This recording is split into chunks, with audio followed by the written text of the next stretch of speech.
Welcome back to another video, everybody. Heroes Gaming, and in this video I want to talk to you guys about 10 things that are currently broken in college football 25. And some of these are, I wouldn't say game breaking, but some of these are a lot more noticeable than others, and it sometimes can break the immersion of gameplay. So let's get into number one, that to me is the most annoying. 4-2-5 defense. Now, they came out with a patch, the first official patch a few weeks ago, and they supposedly fixed 4-2-5 defense, where it was going to show up whenever you're creating a playbook, or just have the option there. But if you still go to custom playbooks and you try to create a playbook and you choose 4-2-5 on the defensive, of course, a defensive playbook, the formation is still not there. You only see 4-4, big nickel, dime, goal line defense, nickel, and prevent. So right now, 4-2-5 is still not usable as far as creating a playbook. So that to me is the number one thing that's being annoying to me. Number two, off-season scheduling. I don't know if this is just a team builder issue or not, but at least in the second year, or maybe even the first, I can't remember, you can't really move around the non-conference games.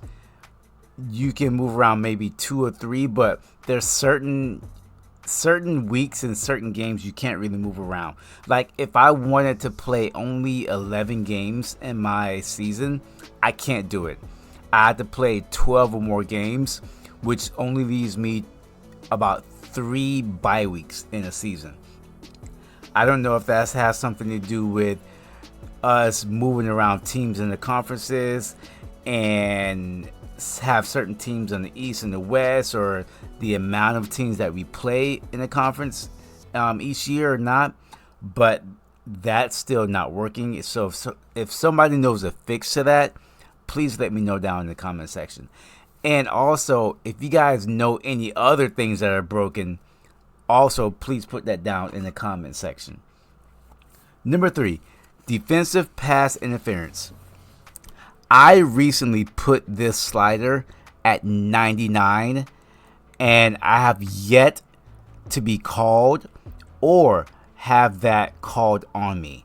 I have not seen one defensive interference pass called, except for the first couple of days when the game released, throwing a Hail Mary. That is the only time I've seen a defensive pass interference called, doing a Hail Mary.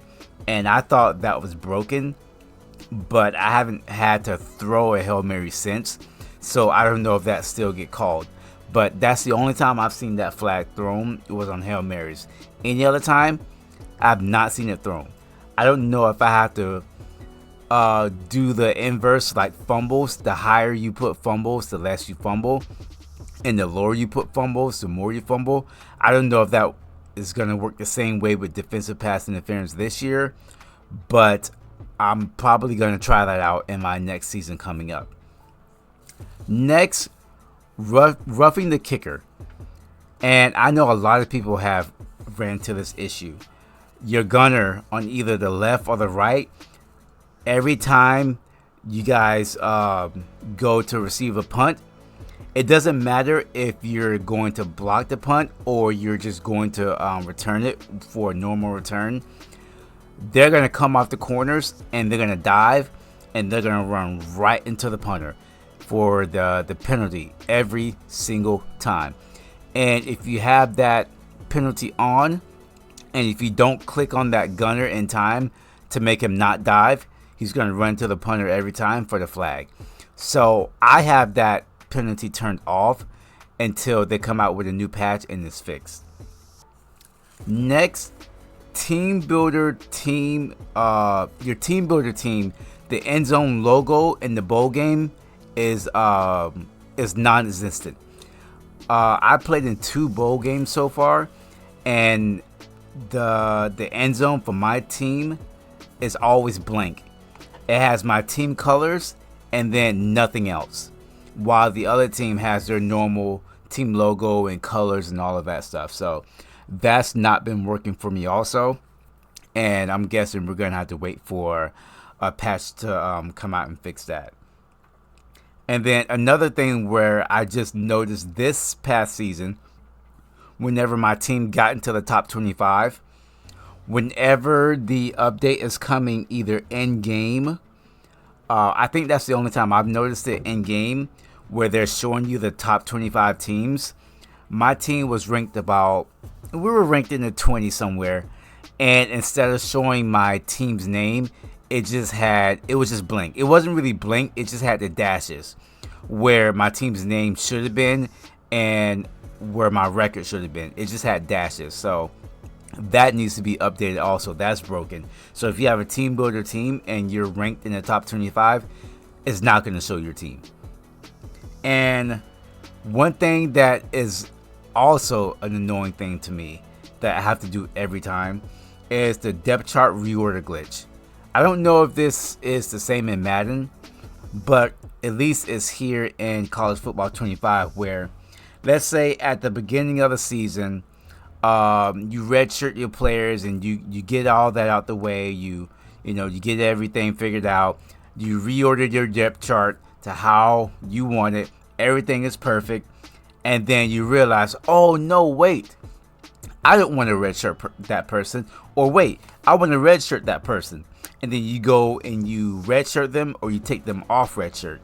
Whenever you do that, the moment you do that, you have to go right back in your depth chart and you have to fix everything, because your left tackle will be playing right tackle, your left guard will be playing right guard, your left ends will be playing on the right end, your right end will be playing on the left, your sub linebackers will be messed up. What else? Your rush end, your rush right end and your rush left end, that's going to be messed up.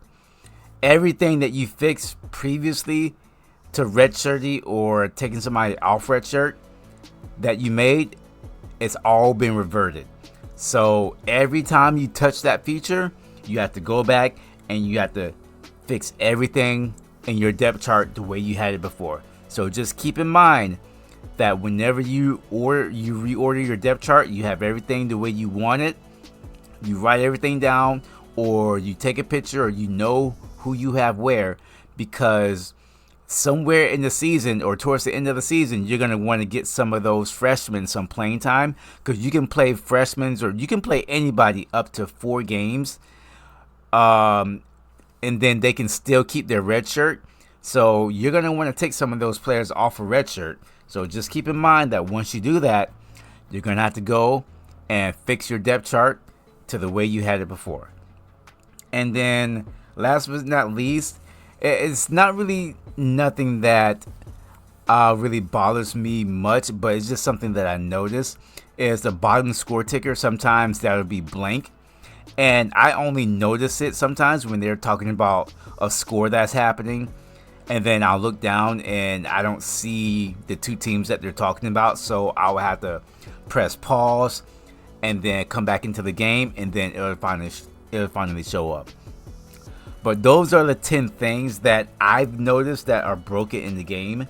If you guys notice other things that are broken in the game, please let me know down in the comment section. And I thank you all for watching the video. And stay tuned for some more videos where I'm going to be talking about 10 things that were in NCAA 14 that are not in College Football 25. So thank you all for watching, and as always, have a good day.